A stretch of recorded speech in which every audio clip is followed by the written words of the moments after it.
And now, weighing in out of the blue corner, Josh the Punk Thompson. 100%. And on the other mic, he weighs in from the red corner, Big John McCarthy.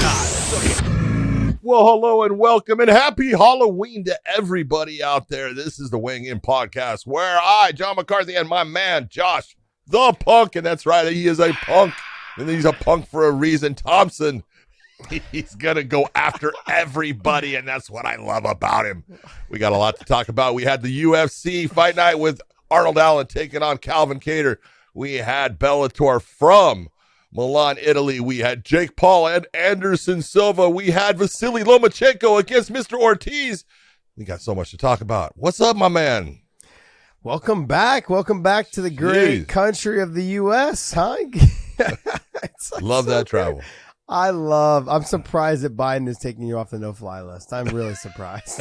He's trying to get rid of me, man. If you leave them on the no-fly list, it's tough for them to go away. You want to catch it right when they're gone. He's not smart enough to catch me when I'm gone. John, I have had a very explosive week. It's been just a shit show and a firestorm that I ignited from last week's show. We're gonna get into it, but before we get into it, tell me a little bit about your trip. I just want to clarify something real quick. I had talked to our listener, Amanda, and she had said that when you guys are doing the fighter interviews, a couple fighters kind of mentioned that they missed me. So I'm just want to throw that out there. Go ahead. I have heard of verify it too, but I want to know. So, did someone verify that for you? She did. Oh, she did. I'm going to verify she's fucking lying to you. No one did shit. Oh, shit.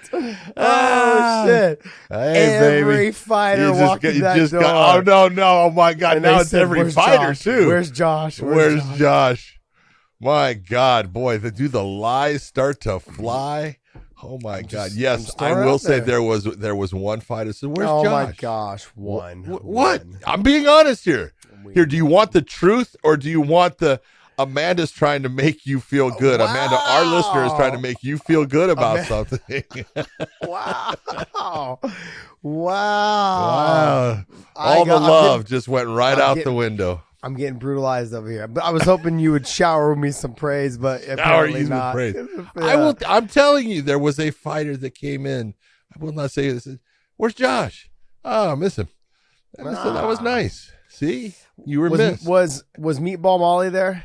No, Meatball Molly was not there. I love me some Meatball Molly, man. Meatball Molly was not there. And then I saw Liam McCourt was there. I saw he was actually working for the BBC. Yeah. And then so was Aiden. Aiden was working with the BBC. Yes, he was. Around. That's awesome, man. I love the power. Aiden does a great job. The power. Okay. Anyways, I don't want to get too much into Bellator because we're going to talk about Bellator, but I had to throw that out there because I know. Several fighters walked in. Of course, they confirmed. They confirmed. I will tell you right now, I missed you. Yes. Yeah, I mean, it's just not the same, right? It's just not the same. Gotta, man. But who knows? But maybe boy, do I have a place maybe the next time that we go back to Milan, Italy. Mm-hmm. Do I have a place that I'm taking you to go eat? My God. Oh my God. Good. Fantastic. Was it? How far was it? Was it in Milan, like in the Duomo area? No, where we were staying at? Yeah. No, we were staying. I know where you guys weren't. You guys weren't staying anywhere near. Thank you very much. The church or anything like that, right? No. You weren't staying down there by this. You were like we did last time where the elevator stuck. Yeah. No. We were out in near where the stadium's at for the football teams there and everything, and probably only about 10-minute, probably 3-mile ride from the Allianz Cloud, which is the arena there. So, but it was easy to get around. Milan's nice, beautiful city, beautiful people, really good food. Yeah, the food was pretty good last time we were there. Remember we went to the little hole in the wall off the little walk, and it was a little hole in the wall. Well, last time we would go down that that street with all the cafes and everything. You could pick anything. It was all good. It was all good. Well, no, we went to the steak place that first night, and that wasn't that great. Italians know what they're doing with food, man. Yeah, they do. Yeah. As a country, they got it going on. All right, well, hey, let's get into the UFC fight night. What is it, 213, I think is what it was? Oh, no, 63.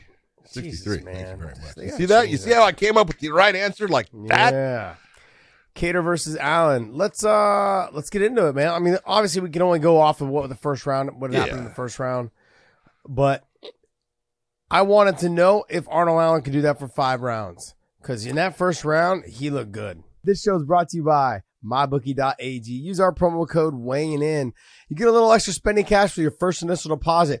And look, guys, John and I have been on track as of lately. Look, we talked about Arnold Allen, how dynamic he was, how explosive he was. And in that first round, he showed it all. I know the fight didn't end up going the way that we thought it was going to go based on the fact of the injury. But look, John and I had laid down some good chances that Arnold Allen was going to win, how he was going to get it done. That's exactly how he was doing it. So go to mybookie.ag, use our promo code weighing in, get that first initial spending cash, little bonus there from us by using our promo code weighing in at mybookie.ag. You're never going to know, exactly what was going to happen in a fight, and things could have changed, and Calvin could have made adjustments. But if you go off of what we saw in the first round, look at the southpaw stance of Arnold Allen gives a lot of people's problems just because of the way that he attacks them, and he uses that straight left right down the pipe. He uses it so well, and he hit Calvin, in the second half of that first round. He lit him up multiple times with that straight left hand, and Calvin was having a hard time figuring out exactly when he was going to launch it and from what position, because he took his footwork and created the angle that put him in that position to make that shot land. And it was kind of funny because, as I was watching, you got Dom and Mike are the commentators, and it was very clear that Dom was commentating for Calvin Kattar and Mike was definitely commentating for Arnold Allen. He was like, anytime Mike was talking, anytime that Calvin did something, it was Dom talking, which was kind of, I understood it. It's fine. And I know that Mike is a big fan of Arnold Allen's, and he should be, because the dude is good, and he's good everywhere. He does have the ability to be in the stand-up game with very good strikers. He's got good wrestling. Everybody that comes out of Renegade, Josh, they are now good with their wrestling, and it's something that, I think that what happened with Leon Edwards 8 years ago when he fought Kamaru Usman and got that loss was hey, wrestling is a huge part of this, and we need to be good at that. And at his gym, they're good with their wrestling, and Arnold Allen is good with it, and that's where he's coming from. Even though he does, he interacts with TriStar and Zahabi, the guy's good, man. And he doesn't get a whole lot of fucking pump or press for how good he really is as a fighter. Yeah, the press lately hasn't been doing their job, so we'll talk about that later. Anyways, Arnold Allen, though, fantastic performance, long with his combinations, the explosiveness he showed, the accuracy he showed. He didn't just throw recklessly. He was on point with his target. He did everything he needed to do in that first round. Now, obviously, we'll never know how this would have went in the second, third, fourth, and fifth round. Overall, I thought it was a good performance. I saw what I wanted to see out of him in terms of his ability against a top-level fighter. Could he handle the pressure? Kattar would be able to walk him down, get him to fight off of his back foot. Would he just throw wild shots? He didn't do that. He was sticking and moving, but he wasn't over-moving. He wasn't using too much energy after he landed his combination. He wouldn't run around and try and stay away from Kattar. He landed his shots. He turned back to him and he faced him. He tried to keep his back and his back foot off of that fence. He did a fantastic job. Now, there's so many questions still to be answered. How will he perform in the later third and into the fourth and fifth round? We want to see him go the full 5. Those are all things that he'll end up getting with some tougher fights. I really think that you're going to probably end up seeing him fight someone like a Max Holloway. Absolutely. I just watching it after it was over, I'm looking at him going, who do you put him against? And the first name that really pops up, you got to put him against a Max. Yeah. You got to have a solid opponent for Holloway, and this guy is it. And it's a good matchup. It would be an interesting fight. One of the things I want to say is, the whole thing and how Calvin hurt himself, because Calvin hurt himself when he did the jump, but it was actually the footwork of Arnold Allen earlier on in the fight and at that moment that caused Calvin to hurt himself. Let's just be honest, because he always took the angle that Calvin realized, I'm out of position, I got a problem, and he tried to change his position almost in the air, and that's why he took the step that was a little bit funky when he landed with his right leg. And hey, it happens, but a lot of all freak, and it doesn't say anything. No, Arnold Allen performed very well. Not that Calvin wasn't performing, at a high standard. He was, but you can't take anything from Arnold Allen based upon the injury. He was doing exactly what he needed to do to win that fight. And it was going his way at the time that injury occurred. And it was going his way, when the injury made it to where he couldn't go on. You got to give it up. The guy can fight, man. I want to talk about one of our favorite products because it gets you healthier. If you're a smoker, if you're a vapor, that is not good for you. And we want you to be healthy on this show. So we want you to think about looking into Fume. Fume is a product, this beautiful little prominent that has a essential oil core. All you do is put that core into this. You can breathe on this thing anywhere you want, in your car, in a plane, anywhere. It doesn't matter. It's not going to affect anybody else. It's going to give you that beautiful hand-to-mouth feeling that you are so used to with your vaping and smoking, but it's not going to put anything into your body and your lungs that is bad for it. Breathe Fume is a beautiful product. I want you to go to Breathe Fume, take the E off of the end of that, Breathe Fume /weighing in, and use the promo code of weighing in, and you will get 10% off all of the essential oils. There's a plethora of flavors for you to try. They're all fantastic. Go to Breathe Fume, become healthy. Trust me, you're going to thank us. John, I'm two guys off the top of my head. Obviously, one is Max Holloway. The other guy's Brian Ortega. Stylistically, which one do you like more? For Arnold Allen, how do you see either one of those fights playing out? Well, I the one that I think is the more interesting fight to watch is actually the Ortega fight. Yeah. I think that would be really an interesting fight based upon Ortega has a great ground game and would, I think, at a certain point be trying to use it against Arnold Allen. It would be interesting to see exactly, how Arnold Allen's wrestling has gotten good enough. I think he can stop all the takedowns of Brian Ortega. So Brian Ortega, in my opinion, would have to land clean shots that hurt Arnold to get him in that grounded position, or Allen would have to make a mistake, slip, something like that. Off of a pure wrestling takedown, I'm not sure you can get him down. I look at the Holloway fight, it's going to be, I think Max is going to make it the kickboxing battle, and he's going to try to keep it on the feet. I look at his defensive wrestling is good enough to where Arnold's going to have a hard time taking him down with just a normal wrestling takedown or anything like that. So, a difference in the way those fights would go, but interesting both ways. I don't care which one they put against him. That's he deserves that progression of moving up into that upper echelon. He's proved himself. There's a little bit of buzz right now. I saw something that was written about, probably not by media because they're not doing much these days, but probably by somebody on fire. In Twitter. Probably by somebody on Twitter, just a casual fan that just decided to throw this out there. But hey, they seem to be doing a pretty good job these days. The fans doing a good job of reporting stuff. I wanted to say it might be a good idea to have an interim title at this time. If you're gonna have Volkanovski go up sometime in February to fight, for the title, maybe throw an interim title in there. You've got a lot of guys. Yair Rodriguez. You've got Arnold Allen. There was another name mentioned. It's off the top of my head. It's not really there right now. But I could see even like a Brian Ortega coming up in there. Giga Chikadze. Yeah, nah, Giga's too far down. Oh, Josh Emmett. That was the other name. Josh Emmett. So you've got Josh Emmett. Josh Emmett deserves it. He deserves it. Yeah. You got to look. He said, man, he gets passed by. Yeah. It seems like all the time. And it's like, I don't know if it's his age. I don't know what it is. But yeah, Josh Emmett deserves that shot. Is Yair coming off of a win? Yeah. Or is he coming off of a loss? Who did he No, fight he's got last? the win against Ortega. I mean, it wasn't, what it was, based on the injury. Some people can say it was a submission. Okay. Yeah. I got you. But that was the fight. I was trying to remember.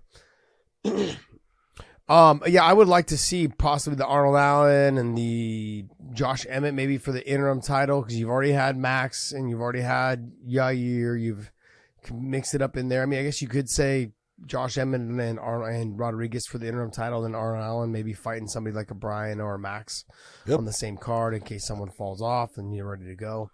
But regardless, I think there's a lot of stuff to happen in that weight class at 145 pounds. if Volk is going to go up to 155 just for the fight, even if it's just for one fight. That's still going to take some time. I don't know. I don't know. Because this is my thought though, John. Okay, go ahead. Go ahead with your thought. And I love me some Volkanovski. He's gonna get fucking smashed. And when he gets smashed, he's gonna need a little time off after that to get his wits back about him, come back in with the same type of confidence. And I think Volkanovski is a fucking dog. I love him in terms of the way he fights. I love his speed, his explosiveness, all that stuff.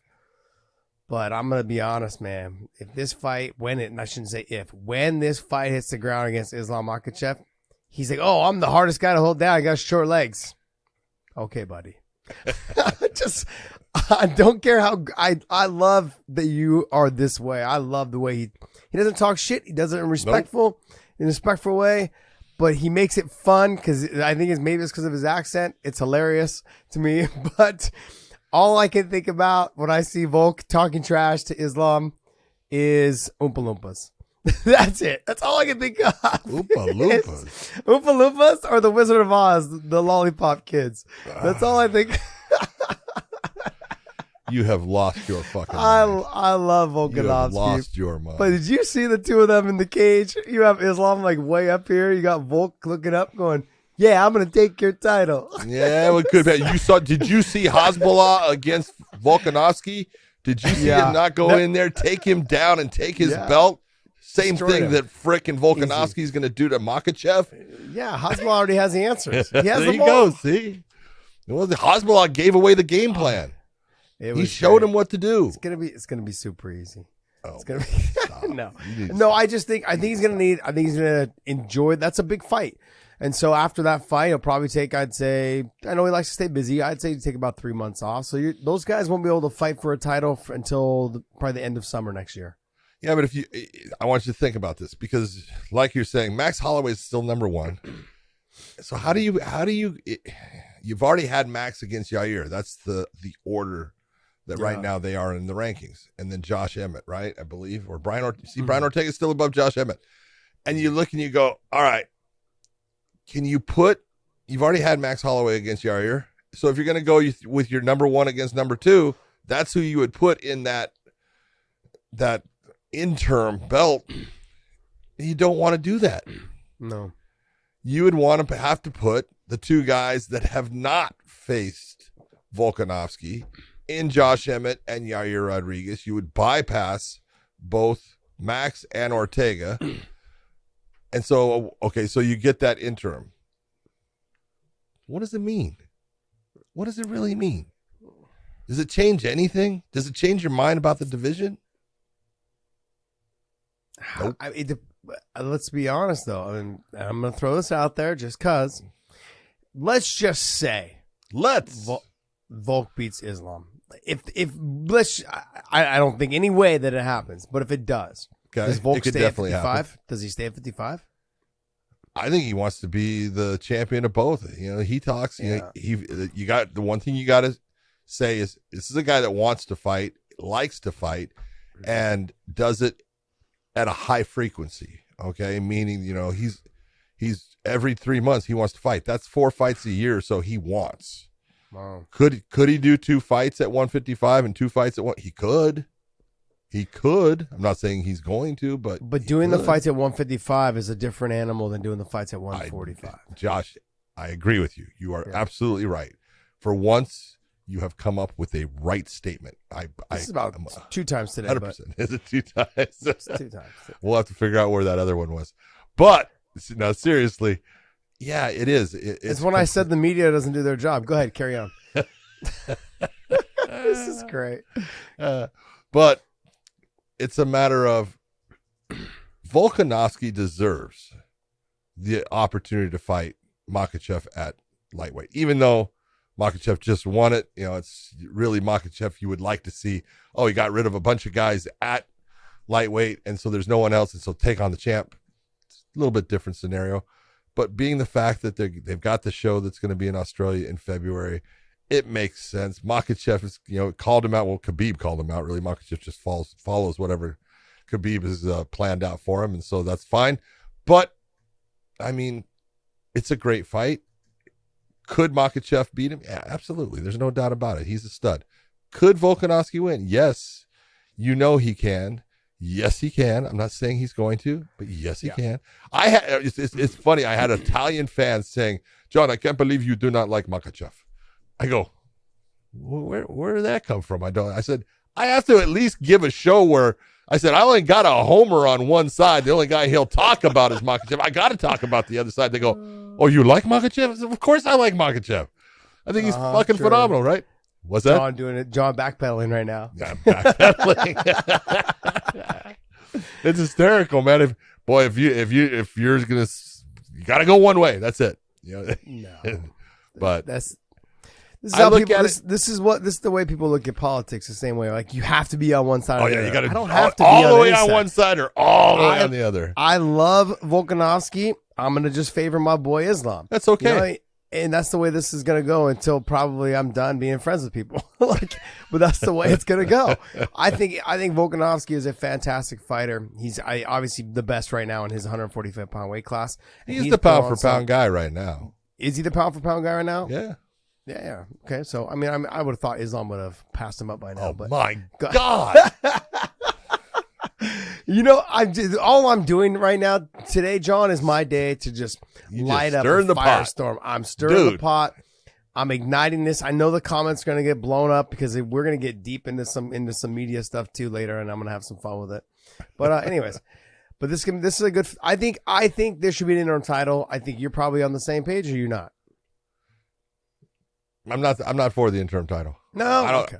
No, I'm really not with the way what he's done in that division, Volkanovski, as far as there are two guys. Yes, if you're going to put those two guys, all right. But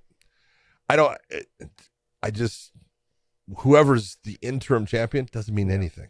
So you're against the interim title, right? Because I'm going to make sure that everyone's clarified on this. You're against it because he's going to lose to Islam and he's going to come back down to 145. Got it. Wow. Okay. Wow. Okay. There. Yes. That's it. Yes. I just wanted to clarify this, make sure everyone understands what you're trying to say. He's going to lose to Islam. He's going to have to come back down to 45 and defend his title. Got it. Not only am I going to get slammed for the opinion, I'm going to get slammed that I let Josh put words in my mouth. Yes, I love this. All right, what's the next fight on this card? Well, we had Max Griffin taking on Tim Means in the co-main event. Back and forth battle. It was a split decision. I don't know which way you saw it. How did you see it going? Did you think that Max Griffin won? So did I. I had Max. Yeah. Look, in no way was it a robbery. No way. And I thought it deserved to be a split decision. I could see how they would go both ways. It really depends on the judging on which angle they probably had, on how hard the strikes were landing, or on how the control on the ground was. All of those things, how hard the knees and whatever the clinch work was done against the fence from wherever the judge was sitting is the one that they saw the most probably. And they ruled it in whatever favor they wanted to. So in this decision, I have no problems with Max winning the fight. I actually had Max winning the fight. Close, but I had Max winning the fight. But we had talked about what Tim Means needed to do to be successful in this fight, and he did it. He got into the clinch with him. Mm-hmm. He used all of those tools that he's good with in that dirty fighting, as far as dirty boxing inside, big time knees, all the stuff that brings all the elements that Max Griffin had to deal with. I thought Tim fought a very smart fight. I thought he really looked good. It was more of, and I hate to say this, it crushes me to say, just a little bit of better athlete, younger fighter, faster, and in the end, at length, was able to score some good shots. Mm-hmm. But yeah, I agree. The Max, he was the faster, more explosive fighter, which we knew he was going to be. He landed the harder, cleaner shots. Yeah. He did some good stuff. He had a couple exchanges on the ground that I was actually surprised how well he was doing. He did a great job of controlling the top position. He did get, I think he got reversed one time, but then he was able to work his way back up to his feet, get back. Yeah, he did some good stuff, man. Yep. It was a close fight, but I had Max winning the fight, and I wouldn't have, here's the thing. I wouldn't have cared if they would have given it to Tim Means. No, but okay. Right. It's not a robbery either way. Really, it's a matter of what angle you're getting as you're watching that fight from the judge's seat. I can understand it going. Yep.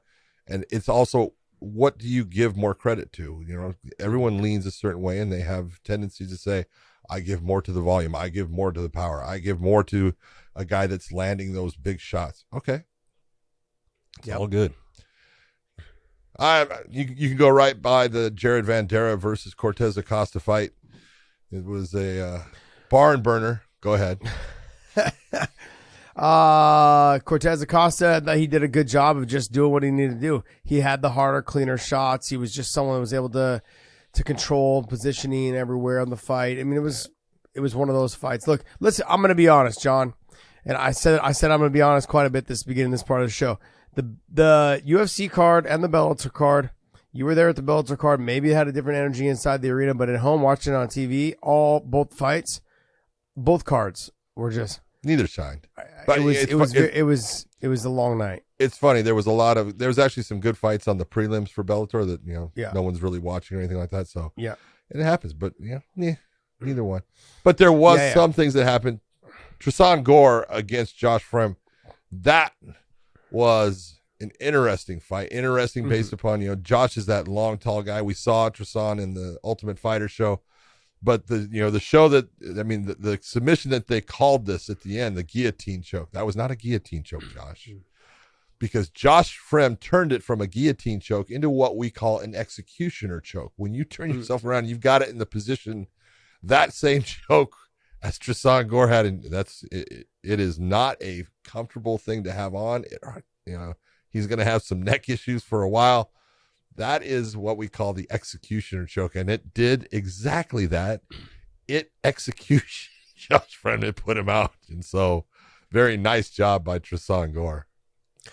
That it's a weird choke because I wouldn't think once you choke. turn. Yeah, you go ahead. There's a story you have behind that. I had a fight one time. A guy was in north-south position, and he's struggling to get the thing, and all of a sudden he let go with his offhand, and he posted up, and all of a sudden he was on his knees and standing this guy up backwards, and it was and then all of a sudden he tried actually standing all the way up with him, and the guy started tapping, right? And I stopped the fight, and it was like, oh crap.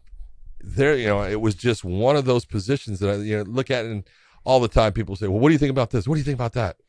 And knees to the head of a ground fight. I'm okay with it. I'm okay with it. I'm okay with it. I'm not okay with the executioner choke, because I'm telling you, someone's neck is going to end up getting seriously hurt.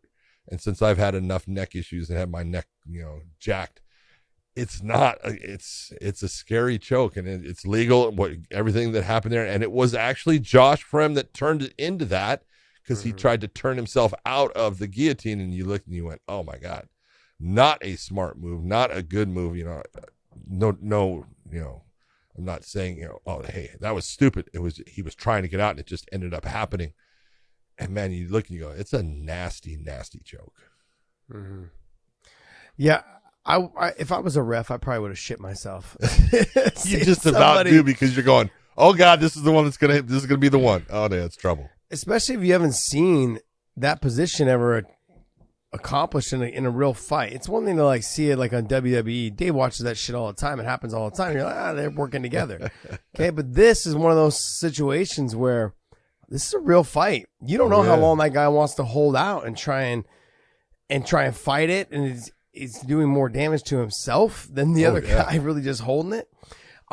We had a similar choke that we used to do from that position. It wasn't from that position. Sorry, it was from the back. We'd get the hooks in the back, right? And then I would put my arm around in front of his neck, and I'd do that same executioner style. Executioner choke. Yep. And then I would just do it that way. Or even if the guy was able to kind of start to escape, I would just circle my feet around in front, and I'd hook over the top of his legs, almost like a darce, or like and then but I'd still have the neck this way, so we were still sitting hip to hip. Yeah, it's not the most pleasant position to be. Oh, it's horrible. Yeah. So, just I've caught people that way in submission. I've never seen someone actually achieve it the way that Gore did. Yeah. But overall, the fight was okay up until that moment. There was some exchanges back and forth.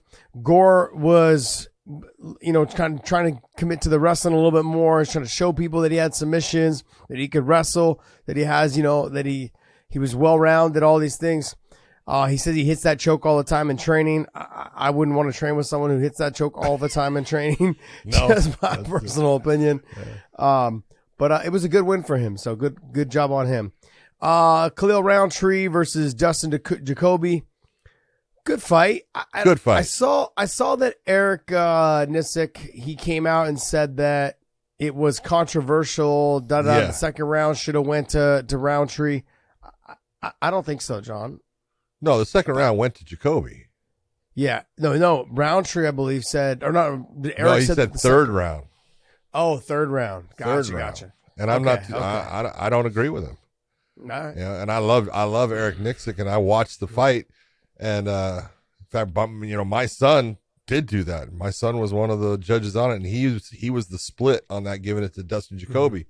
And I looked at that fight, and it was again, here we go, based upon, look at all the volume that Dustin Jacoby was touching Khalil Roundtree with, and he hit him with a ton of volume, and he was the slicker fighter as far as just peppering the jab, doing the things to create these, volume situations. And there's no doubt he hit Khalil, way more as far as touching than Khalil hit him. But when you look at the big shots, Khalil was throwing some fucking heat. At times, man, he was going after putting Dustin Jacoby's lights out. Now, he wasn't able to do it, and great job by Dustin in the fight. And I thought the fight was super close, and I understand why it was a split. I can understand people going both ways, but there was no way that you can sit there and say that someone got robbed in that. I don't see it. People need to understand the judge themselves, they have only got one view. They get the angle that they're sitting at, like a fan in the stadium. You're not going to see everything that happens. And they don't. And sometimes they see something that they give more credit to than they should based upon the angle that they see it from. Or sometimes they don't give credit to something that they should because of the angle that they're sitting at. While the judge on the other side, they see it all. They see exactly, how hard something hit or that it missed. And that's why they put the judges in those three spots. They're okay. The commissions are okay with a split decision based upon a fight like that. They look at it and go, absolutely, we totally understand. That's fine. That's good. You are all seeing a little bit different as far as what's occurring and what's landing. And so I thought both guys fought a great fight. I thought Khalil fought a very composed fight against a guy in Dustin that was really creating some problems for him with, just his movement and his pressure and volume attack. And I thought Dustin had the right game plan against Khalil. I thought what he was doing was the right thing. It's just in the end, two judges thought that Khalil's was better, and I can understand why. Yeah. It was, like I said, it was a close fight. It was a split decision. So, look, when I see something like that, when I watch it and I see that there's a split and it was a close fight, there's not really much to talk about. It really comes down to however the judge was sat and his visual of the fight. Yeah. For round by round. His perspective and angle is going to be different even than the corner, that's watching it from their view. Yeah, and not every judge has a monitor in front of them. That's one. And sometimes when they do have a monitor, it's like a 6x6 monitor. Yeah, it's horrible. It's a tiny little 6-inch by 6-inch monitor. If that, can you imagine trying to do work on that? Never mind. No, especially with my eyes now. Delizzi versus Phil Hawes. I thought this was going to be a great fight. It was shaping up to be a great fight. There was some good exchanges on the grappling a little bit there. Phil Hawes got up. Knee was obviously not in good shape after.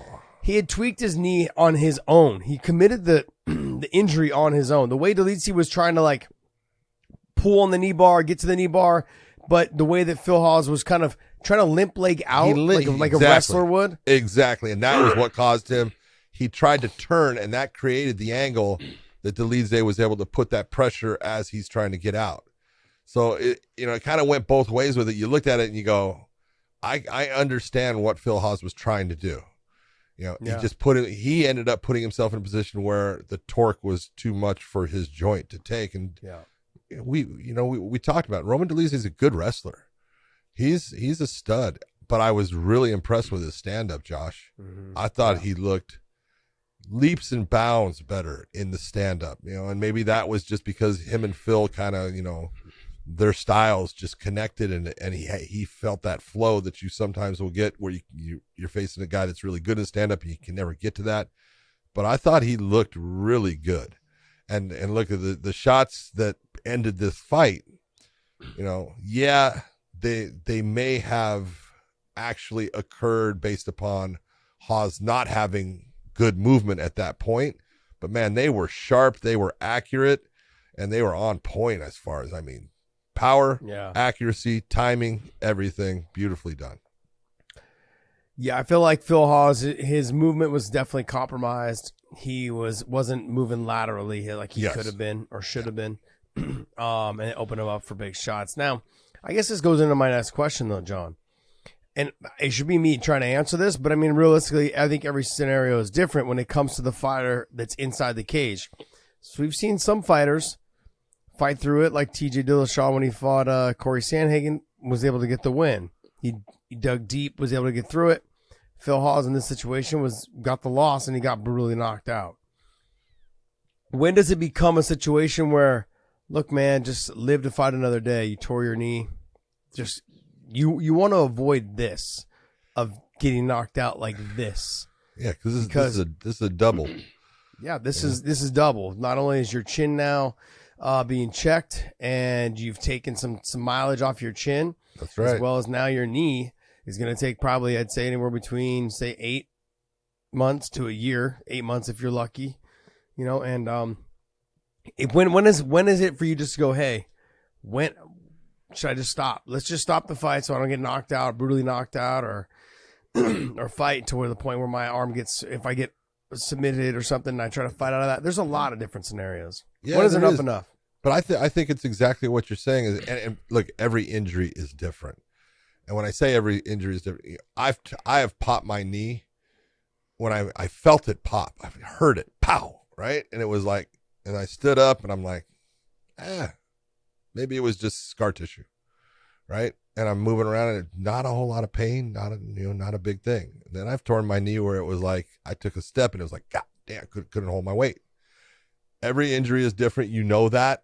Mm-hmm. And I think when you are the fighter in the cage, and as soon as you get up, and it's exactly what you said, Phil Hawes could move in a linear fashion. He could move forward and he could move back, because that doesn't put pressure on that knee, and it doesn't create where now that the ligaments are not there to support it, you don't get the instability. But as soon as you start going laterally and you don't have your ligaments in place, all of a sudden your knee starts to do that shift and you can feel it.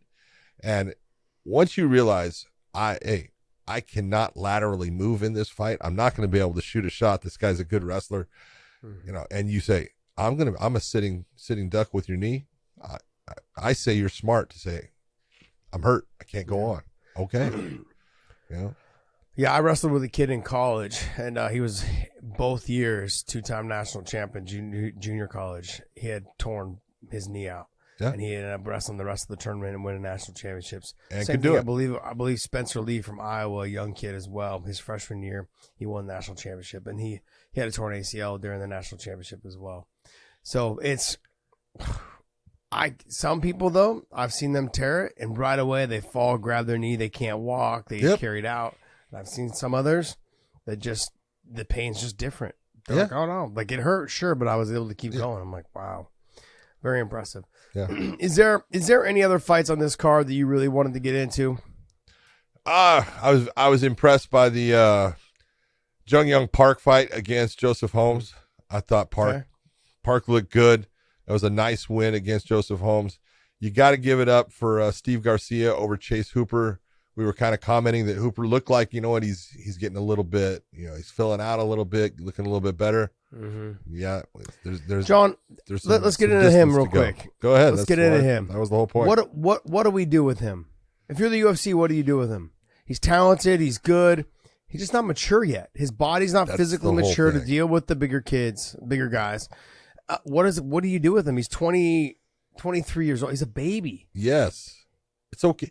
See, and this is where you look and you go, it's okay to let him go someplace else and take fights against guys that are young like him, young in their career, and let him just fill out. Let him get some confidence back in, his abilities and what he can do well.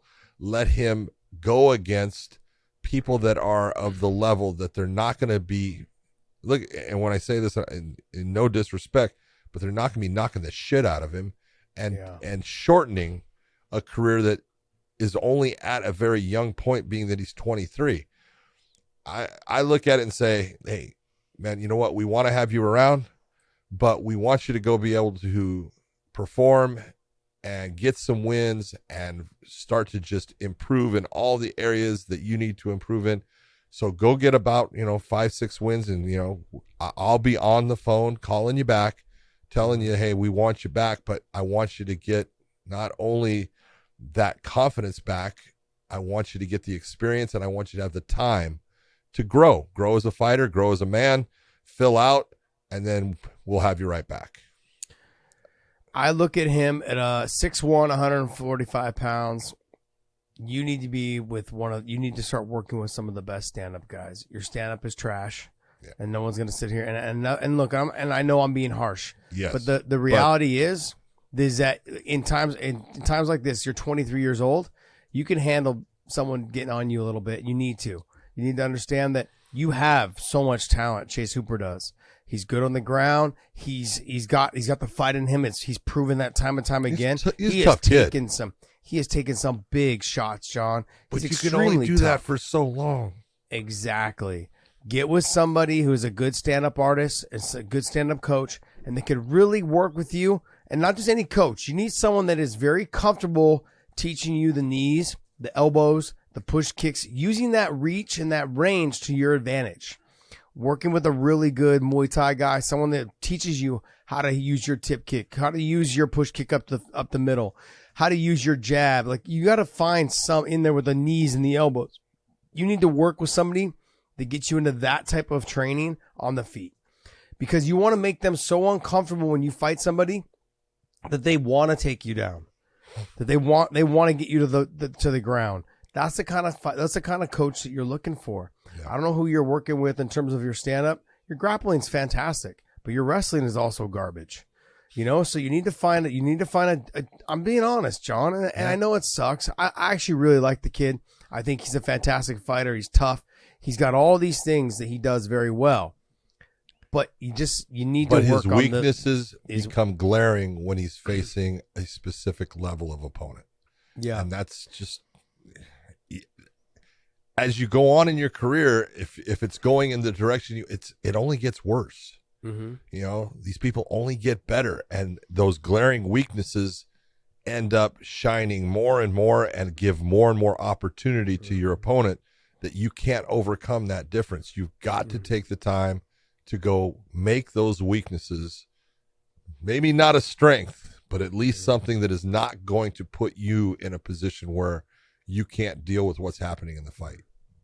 So I look at somebody like him, work with someone who works on the stand-up and the knees and the elbows and the push kicks and all that stuff. But then I also look at, you need to get a little bit of wrestling. But if your stand-up's good enough, they'll potentially try to take you down on their own, which is good. So just work on the stand-up. Now, that being said as well, he is so long and lanky. I don't know what he needs to do, but I would think that he would need to work with someone like a Gordon Ryan.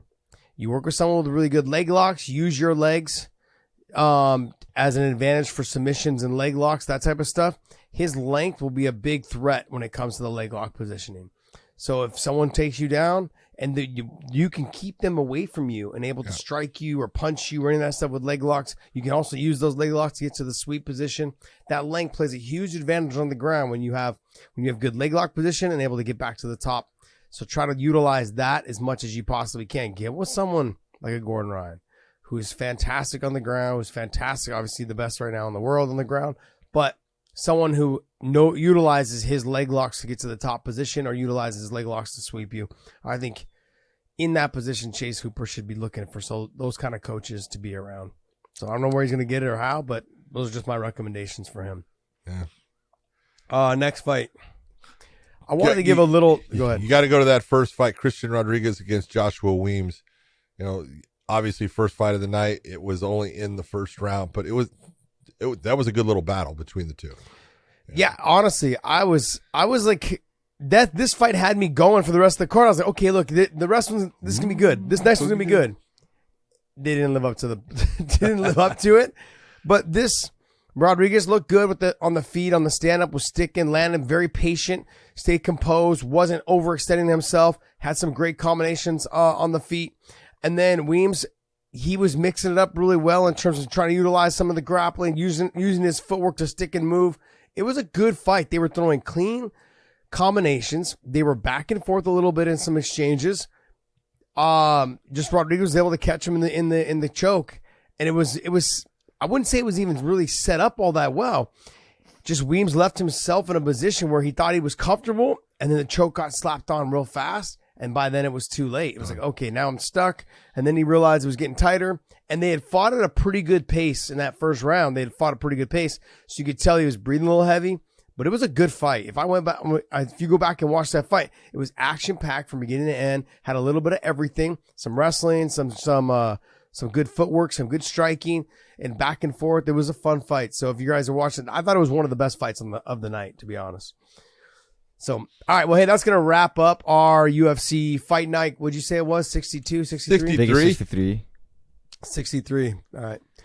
Sounds exciting. All right. Bellator 287, Adam Piccolotti versus, how do you say, Barnaoui?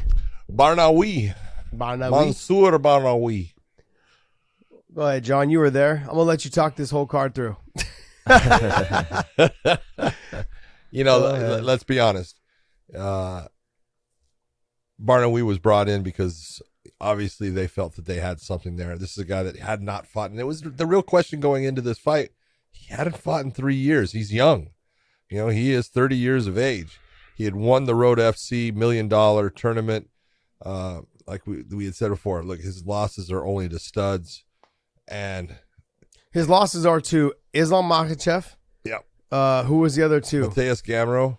Bushinger. And Kevin Lee. Yeah. Jesus.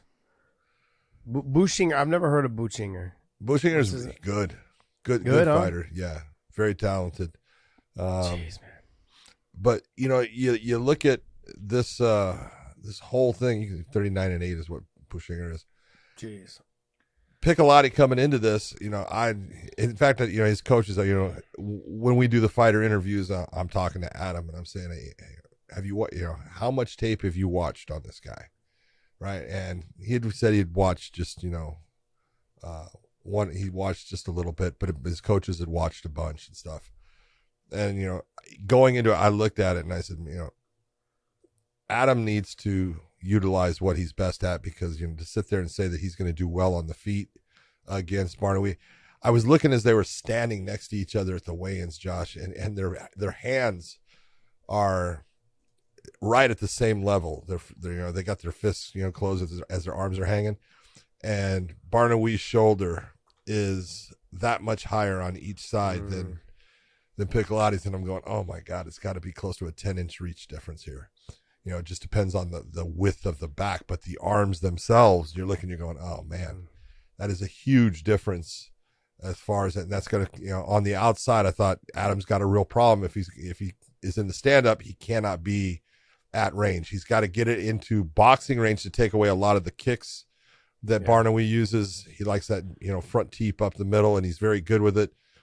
So it's either boxing range for him or on the ground. And right away, Piccolotti came out, he put it on the ground, and that's a smart move. That's leading to his strength. And Barnaoui has got the sweep that he uses. Some people are going to call it's a De La Riva. It's not. The way he uses it and the way he sets it up, and look, Adam Piccolotti is a good, solid black belt. He's a really good grappler, yeah. He's a good grappler. He knows what he's doing. And all of a sudden, when I saw him, he's getting light, and you can see he's having a problem, and his arm's trapped now, and you go, oh my God, he is going to get swept, and he goes over. And as soon as that happened, I went, this night is not going to go well for Adam. Yeah. And it's just, there's levels to everything. And Adam is a dynamite fighter. I like Adam Piccolotti. I think he is tough as hell. I think he had too much going on in the background. And when I say that, that's not making an excuse for him.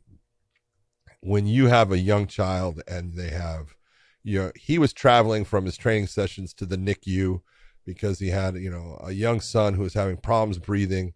And no matter what, that weighs on you. And this is where we talk about fighting is a very, it's an intensive and very singular activity.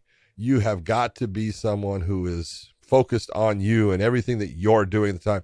And when that goes outside, and when you become a father, we've seen, fighters all the time. It changes you. It changes who you are because your priorities change. And when you have a young son who is in the NICU having problems, with health issues at the time, I figured, man, it's got to be on his mind. Even being here in Milan, Italy, what's he thinking about? He's, and his son is good. He was getting out of the hospital and everything, so everything was good news for him. But I just looked at it and I was like, man, there's just too many things that you're looking at that this is not, the right time for Adam Piccolotti in this situation. It was his first main event, his first 5-round fight. That's another thing for him to think about as far as, I gotta sustain myself in this. He was in shape. He looked good. He's just facing a guy that, although people don't know who he is, this dude is a stud. Mm-hmm. Yeah. Look, fighters deal with a lot of things outside of the cage, and there's an interview you just asked. I know, and I'm really good friends with Adam Piccolotti. Used to train him, used to work with him a lot. He was one of my main sparring partners for many years. I've known him, I think, since he was like 14 years old. He used to come into AK with Raul Castillo and some of the other guys out of Raul's gym. Fantastic grappler. But as he's gotten older, he's let all the other outside things kind of hinder what he's doing in terms of training. He's had a long time wife, a girlfriend, but now is his wife. And same thing with, having a baby. These are all things. And look, life gets in the way. Yep. But as a fighter, you can't allow it to get in the way. You have to be very selfish. People have talked about this. And I'm not just talking about Adam. I'm talking about every fighter. Every time something has come up, fighters have, whether you had a kid, whether there's some health issues going on, whether with your wife or your family or whatever, life gets in the way. With soccer programs, wrestling programs, all these things. I admire people that can have 3 or 4 kids as a fighter.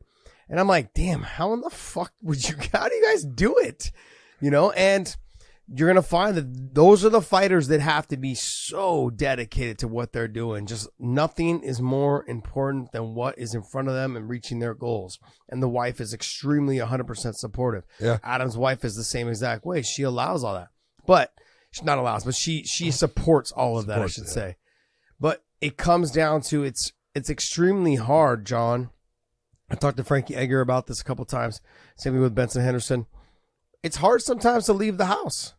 Yeah. Oh, you've got kids that are like, oh, you got to go to the gym again. Oh, let's play catch. Let's, you're gonna miss my soccer game, or you're gonna miss my practice. You're gonna miss my wrestling match. Yes, you have to say yes. I'm gonna miss those things, and that wears on you emotionally. It wears on you a lot. For him to be going through something like this, come out there, come to another country, have a fight. It says a lot about his character, but it also lets you know that outside life can get in the way at any time. Yeah. And you got to be prepared for that. And it's hard to deal with. It's never easy. Now, I'm not going to take anything from Bonawi, but he looks good. He has the look to him.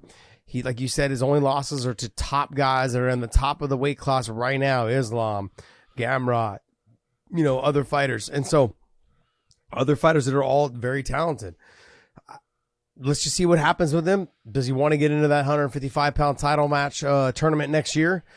There's probably going to be some room there for him now. If that's the case, he just had a very dominant performance. I can tell you this. In talking with him, and when I say talking with him, I'm talking through an interpreter because he speaks French and I do not. But I'll tell you, he is pissed about that Islam Makhachev fight. He feels he got fucked. And if you go back and watch it, I'm telling you, it's an impressive performance by Barnawi. There's some things going on in that. You can look at it and go, that ain't right. I actually had a judge sit there and watch it. He goes, what the fuck is that? It's close. And the one thing he said, he goes, I'm here because I'm the Nurmagomedov hunter. He goes, I want the Nurmagomedovs. He says, I'm here because I want Usman Nurmagomedov. So, look, I said, that's not a good name to hunt. I'm just being honest. That's what I told him. That's not a good name to hunt. He goes, well, that's why I'm here. And I said, okay. So we're going to see. Wow. Interesting. Yeah. It makes for some exciting stuff, the lead up and the build up for it all. All right. What's the next fight on this card? We had Charlie Ward against Fabian Edwards. And first off, I love Charlie Ward. Charlie Ward should have been part of MMA back when I started. He's that guy. He would have been he's a Tank Abbott type of character. He is, but he doesn't talk trash. He just is, I'm going to fucking knock your fucking block off. I love Charlie. I told you, my favorite, he gave me one of the greatest lines I'd ever heard when I first met him, and I went up and, he comes to me and I shake his hand. He says, Big John McCarthy. He says, God, I want to tell you, I love you, man. You're a great guy. And I don't even fucking like myself. I was like, I love that one. What I want to put out here, look, it was clear that Charlie fucking trained for this. Toughness, he's got, no doubt about it. But, Fabian Edwards, as far as athlete and everything, Fabian's, we're talking about, there's a difference in the athletic ability of both. Charlie took some big shots. He hung in there. He got himself out of some bad positions and powered his way through it. And when you look at the way that he did it, you go, okay, that just took about a quarter of a tank of gas right there. And he still hung in there. I give him nothing but credit. I thought that his loss looked better than Fabian Edwards' win. Absolutely. Yeah. And so, Fabian gets the win. But if you're Fabian Edwards in this situation, you got to finish this guy. You got to put him out. This is, you're going to say that you're part of being one of the best middleweights in the world. Although Charlie just dog tough and, is going to definitely try to punch a hole in your head. These are the fights where if you're that guy that's sitting at number 2, you got to put him away. And he wasn't able to do that. So, and you could tell at the end, Fabian Edwards, he was not happy with his performance. He was not, the fact that he couldn't do it. It says that he knows that, hey, I got things to work on, things I got to do. But, I look at it and it's like there was a fight, earlier on in the night, Costello Vanstinas against Camille Onestuk, and you look at the performance that Vanstinas, who has a win over Fabian Edwards, put on. Look at it. I'm telling you right now, that's a shift right there. And that could definitely, be where you just got passed up by a guy that they had put on the prelims, which I didn't understand. But Costello Vanstinas coming back after 2 years because of injuries, putting himself right back in. And I'm telling you right, Camille Onestuk, we'll get into that. He's a good fighter. That right there, if you're Fabian Edwards and you're given these opportunities, you got to shine. You got to shine. I'm going to ditto everything you just said, but I'm going to also go back to Charlie Ward. Dude, Peaky Blinders. He should have been fucking casted on that. He should have been casted on Peaky Blinders. Oh, he should have, man. He's so good. Fuck, he would have been fucking brilliant on that show. Fucking, anyways, he's a fantastic guy. He's somebody I don't want on my bad side. Probably if I lived in Ireland, I would want to be close to him as a friend. He's awesome. But he's also, like you said, a no-nonsense guy. He's fun. He's very, he likes to kind of, he's got a dry personality when it comes to his comedy, but he's definitely a nice guy. Extremely nice. At least he's always been nice to me. Yeah. Big fan of his. But in this level of, when we're talking about this level of fight where you have someone who's ranked number 2 and you have Charlie Ward who just fell out of the rankings, your job is to put him away. Your job is to finish him, whether it's with striking, whether it's from mounts and control. And it's not like Charlie Ward is a black belt in jiu-jitsu on the ground. He's hard to take down, but he's not hard to really hold down. He's been able to be controlled on the ground. I loved what Charlie was talking all the shit in the end of that 3rd round, saying, "What, you're fucking number 2 in the world, and here you are, fucking can't finish me." Like, that you're just going to decision. Like, he's antagonizing him to get him to do more so he can either escape or make a mistake. Yeah, sure. Get an opening. But I'm going to agree with you, John. I don't see how you don't put Van Steenis up there above Fabian Edwards. And potentially, why don't you have Gegard and Fabian fight, and you have Johnny Eblen fight Costello Van Steenis? Maybe one more fight for Costello so he comes back. It's been 2 years off, and he had a great performance in this fight. But there was some little things that I could see his timing was off a tiny bit. You don't want to have your timing off at all if you're fighting someone like Johnny Eblen, who is fast. He's explosive in the wrestling area. His hands have come a long way. He's mixing up his boxing with his kickboxing.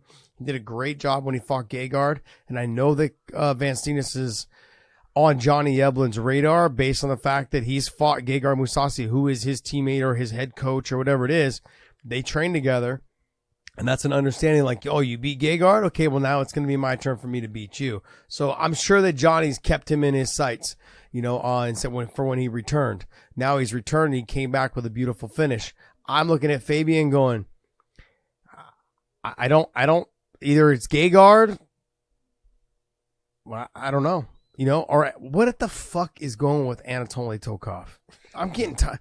What in the hell is going on, man? Yeah, trust me, I know. That guy, 31-2, and just can't seem to fucking He can't fight. buy a title fight. Jesus. You talk about the Marvin Hagler of MMA.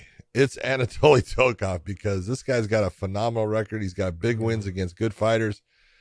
Not one title fight. Not one. Crazy.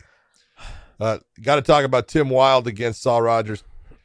Tim Wilde made that choice a couple years back to switch gyms. He was with, guys that he started with, guys that were friends of his, but just was not improving and making the steps that he needed to. He went to Renegade. He's with Leon Edwards. He loves Leon Edwards. And Leon Edwards has done great things for Tim Wilde, because Tim Wilde is fighting really well now. Mm-hmm. His stand-up and his footwork is beautiful. He's much harder to take down. He was not that difficult to take down earlier on. He is a load to take down. He's a load to hold on to now. We know how strong Sal Rogers is. And Tim Wilde put on a beautiful performance. I thought I think I had him losing the first round, and then he came on, won the second, won the third, really pieced Sal Rogers up on the feet. And when Sal got a little bit tired, it made a difference in the fight. Tim Wilde's he's one of those guys that people are never going to give credit to as far as how good of a fighter he is now. Mm-hmm. Yeah, he's someone that sticks and moves. He's got good combinations. He throws punches and bunches. He has that bounce in his step. Doesn't look like he has power behind anything, but he throws combinations. Like I just said, he throws 3s and 4-punch combinations, mixes in with the kicks. He's no slouch off of his back either. He's got good jiu-jitsu. It's not great jiu-jitsu, but it's good. Good. And he's got good top pressure when he does get a takedown if he mixes it in. He's a well-rounded MMA fighter. Yep. Do I think he's going to be champion one day? I don't know. But do I think he has all the little tools to be very annoying to those top-level fighters? Absolutely. And in this situation, you have someone like Saul Rogers, who won the Ultimate Fighter. Well, he didn't win it. He won all of his fights in it, and then visa problems, so he couldn't go to the finals. Yeah, he couldn't go to the finals. Ryan Hall, a guy that he had beaten in the Ultimate Fighter, took his place and beat Artem Lobov. Got it. So we all know he would have beat Arnold. Yes. So he would have, yeah. But Saul Rogers, dominant performances at 145, started putting on too much muscle, ended up going up to 55. He's had mixed results at 55. He just needs to work on his stand-up. He needs to be more comfortable on the feet. He's not quite there yet. It's too predictable. And yeah, people understand what he wants to do. He wants to get to the top position. He wants to lay some vicious ground and pound. He's got good ground and pound when he gets to the top, but he's had problems getting people to the ground. And when he hits a Bellator. Well, based upon you take a look, he's throwing a 1-2. He throws the lazy jab out to try to set up a big overhand right, which gets him in, and he's able to get his hands on people. You looked at Tim Wilde did the right thing right off the start. He's circling off to his right, taking power away from that big hand and knowing, oh, this is when you're going to try to take me down. You've got to create more situations and more problems for your opponents so they can't just predict, well, this is where you're going to be. Yeah. The leading positions for getting takedowns is getting you to engage back. And once you engage back is when my opportunity presents itself to get the takedown. It's hard to get a takedown when they know you're just going to throw 1, 2, or just 1 and then shoot, or 1, 2 and then shoot. They're expecting that. Yep. You've got to get them to actually throw something back. You've got to land a shot before you can shoot that takedown. So either they're stunned or they get hit and they go to retaliate and they leave themselves open. There's those are the two ways of getting deep in on a takedown. Finishing it is up to you. The wrestling doesn't start until you get in there. So it's up to them. But Justin Gonzalez against Andrew Fisher. I'm looking at this. Andrew Fisher's got a ton of experience, very knowledgeable fighter. Just did not have the speed and the ability to stay with Justin. But if you're Justin, you've got to do the things to finish this fight. These are the opportunities that are there when you look and you've got a guy that is that tough, that good, as far as knowing what to do. You've got to find the ways to make it to where he can't stay in the fight with you. But it was a good win by Justin Gonzalez. Very dominant win, a very good performance coming off of his fight with Kai Kamaka. So Justin Gonzalez, 14-1 now as a professional. His only loss to Aaron Pico, which was a barn burner of a fight. He just solidified himself in that featherweight. I think he's going to move up in the rankings from this. John, I'm gonna criticize him just like I criticized Fabian Edwards. You guys need to finish these guys. That's it. Nothing against Fisher, nothing against Charlie Ward. Love the guys. I think they're both fun fighters to watch. Both but very the bottom tough. line is you guys are both ranked. You guys are both highly ranked, and you guys should both be finishing these type of fights. You cannot drag these fights out. Don't give these fighters opportunities to finish you. Finish them, get them out of there, move on to the next one. Also, if I'm the promoter and I'm the promotion, I'm thinking to myself, I'm trying to sign people that are killers. I'm trying to sign people that are trying to get these fights, trying to get these fighters out of here. I'm trying to get people that are trying to take these other kids' heads off. There's no room for me to leave this in question of the judges. Always trying to finish the fight. Submissions, ground and pound, knockouts on the feet, whatever it is. You want to start getting to that title shot, you got to start showing that you're interested in finishing the fighter. It doesn't matter where you're at. You got to try to finish this fight. I put Justin right there. Justin, I think, is very well-rounded. He's one of the most well-rounded fighters we have on the roster. Good wrestling, good submissions, get a lot better on the stand-up. He's a fun fighter to watch. Got great cardio. He should have been trying to break Fisher from beginning to end, try to bully him around, try to utilize his wrestling, all of those things. He didn't do it. He stood his distance, pot shot at him, a couple little mix-ups here and there, but that was about it. He had a dominant performance, John, but not the level in which I would like to see from someone like him. Someone who is what, 13-1? What is his record? 14-1. Yeah, 14-1. No, I want to see something. I want to see a finish. Yeah. Your one loss to Pico was you got out wrestled and you got hit with some clean shots on the feet, but you got out wrestled. He mixed it up so well on you, and you have all the ability to do the same thing that Aaron Pico did to you, to everybody. He has that ability. He didn't do it, and he should have done it. He could have got that fighter out of there. Next. Daniela Scatizzi against David Gagnon. Very good, impressive performance by Scatizzi. But I want to talk about Costello Vanstinas against Camille Onestruk. Look, this fight, in watching Onestruk before, he was 9-1 going into this fight. He was mouthing to Vanstinas, talking about, how he was going to fucking take him out of this. Little pushing things during the weigh-ins and stuff like that. But he is a very awkward fighter. He's got a lot of power. He's physically strong. But you talk about this fight, Josh, the very first thing you saw, Vanstinas came out, he lands that low calf kick. He landed it twice, and Onestruk's shin looked like Rory McDonald's against Lima's right away. You could see the damage right away, and you could see the effect that low calf kick had, and then you watched an intelligent fighter in Vanstinas go, oh yeah, and go back to it and back to it and back to it. And it made the difference in the fight. It really did. One technique. When you can't push off that foot, when you can't, it's hard to put any weight on that front foot. It just becomes target practice. And that calf kick has changed the game. A lot of fighters just haven't figured out how to stop that calf kick. if you guys haven't figured it out yet, take a look at what Charles Oliveira does. But it's hard for fighters to fight that way. They don't feel comfortable because they don't have the jiu-jitsu that Charles Oliveira has. So they're like, shit, I can't fight that way. I'm gonna get taken down, put on my back, and put one leg where? Yeah, exactly. Like, what? You want my leg to come up that high? Up in the air? No. I'm not doing that. So I understand, but that seems to be the remedy to stop that calf kick. Until your grappling becomes better, you're going to be stuck accepting those calf kicks. And a lot of fighters that have that wide stance, you saw Conor McGregor from a long time ago had the wide stance, and then the calf kick came along. He kind of did everything he needed to do beforehand, and it until the calf kick came along, the game's going to change. His wide stance is not going to work when he decides to come back, and it wasn't working. And so then I've seen other guys, Henry Cejudo, when he comes back, will his wide stance be as effective with that calf kick? Patricio Pitbull, he uses it randomly and then he takes it away randomly. It depends on, I think, who he's fighting and who he has to engage with. Those are all questions to be answered, like in terms of how guys are going to start remedying that calf kick. But Vancinas looked fantastic. I was concerned that he'd be like a little gun shy because of the knee. It's been 2 years away. But when we saw him last time in Dublin, he said he was back training. He said he's still kind of taking it easy, but he's like, when I come back, I want to make sure that I'm 100% ready to make a run for the title. Yep. And that was a very impressive performance. He dominated the fight from beginning to end.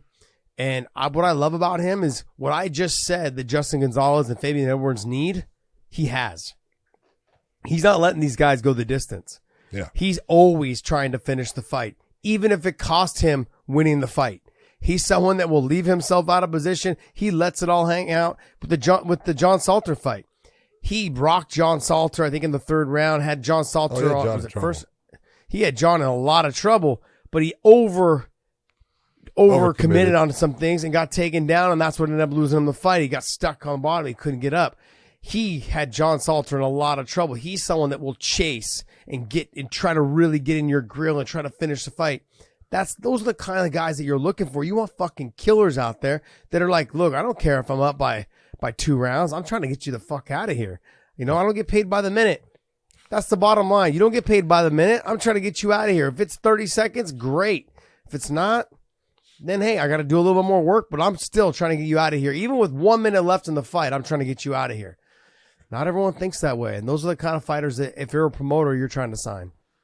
That's true. Alfie Davis took on Theobald Goody. Yeah, I like this fight for one thing, and I love that Goody knew I have to pressure him, and he did. Man, he was just coming forward, tough as hell the entire time, and I love the fact that Alfie Davis did not get flustered by it, used good footwork, and went to that damn body kick like I talked when he gets in that southpaw position. That kick to the liver that he has is beautiful. He's got great kicks everywhere. But this was a perfect demonstration of two guys and what they had, they used. The Goody used that pressure and that toughness of getting inside of the kicks, and Alfie Davis using his movement to create that space so he could land those. I really enjoyed the back and forth as far as the gamesmanship in this. Tough fight, good win by Alfie Davis. I thought he looked great. You okay? All right. Penko against Marcaneto. Bad decision by the judges. Marcaneto definitely won that fight. That's all I'm going to say with that. Yves Landau, very fun fighter. One of my favorite fighters. Love that kid, and it was very nice to see. Josh, I don't know if you were looking, he fought at featherweight. He was not at lightweight. He fought at featherweight. We had talked to him about that, and normally I don't tell anyone to go down. And in this, Walter Cagliandro was way bigger. Yeah. And he just put on a beautiful performance. He just pieced Cagliandro up throughout it, on the feet, on the ground, just beautifully done. Landau's really fun to watch. He's a guy. He's always trying. He's always trying to finish the fight. He's chasing submissions. He's throwing the liver kicks. He's throwing the head kicks. Does crazy stuff. He can break dance like a son of a bitch. Yeah. Like he's a fun fighter to watch. Like if you are not going to try to, like he's always trying to get the finish. But even when he's not trying to get the finish, he's making it entertaining for the people at home. This is the entertainment business at the end of the day. Entertainment business means it usually equals trying to finish a fight or being flashy. And he's a little bit of both. He brings the energy every time he steps in that cage. Really sad that he was on the prelims. What the fuck? Anyways. Simon Beyond getting a very nice win against Zubko. Just better athlete, stronger, everything. Go on to the next one. Nico Soli had a very tough fight against Kamara. And you look, boy, you talk about Josh. I don't think I've ever seen skinnier. You want to calf kick someone, you got to calf kick Kamara because he's got freaking stilts. Oh. It's amazing. Luke Trainer coming off a very nice comeback. That was a great performance of him, real quick with the rear naked choke. Stephen Hill coming into the Bellator for the first time, undefeated. Very good grappling. Showed the control against a tough guy in Fuzi who just didn't want to get put away. And it's tough when you're fighting someone that they just become defensive throughout the fight. But the guy that I really want to talk about is the one that you're going to see a lot of. Coming off, going against Jose Maria Tome, that body kick was beautiful. And you saw the reaction and you got hit. And it was like, okay, no, and I'm going down. And that's what a good liver kick will do to you. That was a really nice job by someone who is undefeated now, I think at 14-0 now, by Kamadov. Yeah, he looked impressive. He looked good. So I'm looking forward to seeing him fight. I'm looking forward to being part of one of his fights next time he fights. It'll be interesting to see where he goes. What is he at? Bantamweight? Bantamweight. That's a stacked division. Oh, yeah. But he's a good addition. That guy can fight. He's got great wrestling, and his stand-up is there. So really nice to see. Super Stats better watch out. Super Stats. People coming for him. You got Magomedov. You got Super Stats. And hey, I have a question though. We're talking real quick about the bantamweight division. Did you see the Piotr Jan saying that he wants to leave the UFC? Yes. Are we going to talk about that later, Dave? Well, so I didn't put it on there because I never saw where Peter Jan said it. I saw that. Oh no. His was more like it was 4 words. Well, 6 words. I'm sorry. There's a "the" in there. Fuck the judges. Fuck the UFC. He's not going anywhere. He's got some fights still up on his. And I also read that DC was the one that started that rumor as well, and so there's no kind of like substance behind it. Although John obviously saying, I don't think Peter's words have any substance behind it. What are you trying to say about my boy DC? He tweeted it out. What are you trying to say? DC said on a show with DC and RC, he said, I'm hearing that he would want to leave the UFC or something like that, or take his fights elsewhere, or something to that effect. But it was just DC being DC. Got it. All right, well, hey, that's going to wrap up our Bellator talk. We're going to move on from that, and we'll see what happens. Peter Jan's not going anywhere for a while. All right, this next fight, Jake Paul versus Anderson Silva. John, I told you. I told you. The speed, the power, all the footwork, everything. The one thing I was concerned about was could he handle the pressure of Anderson Silva? But when the speed is that much of a difference, the pressure doesn't feel that bad. There wasn't that much pressure. Let's just be honest. There was in the second round. Was it the second round? Second round that Anderson won. Okay. Yeah, he won that round. One of a couple rounds. I had him winning the second, and I think the fourth. I think it was.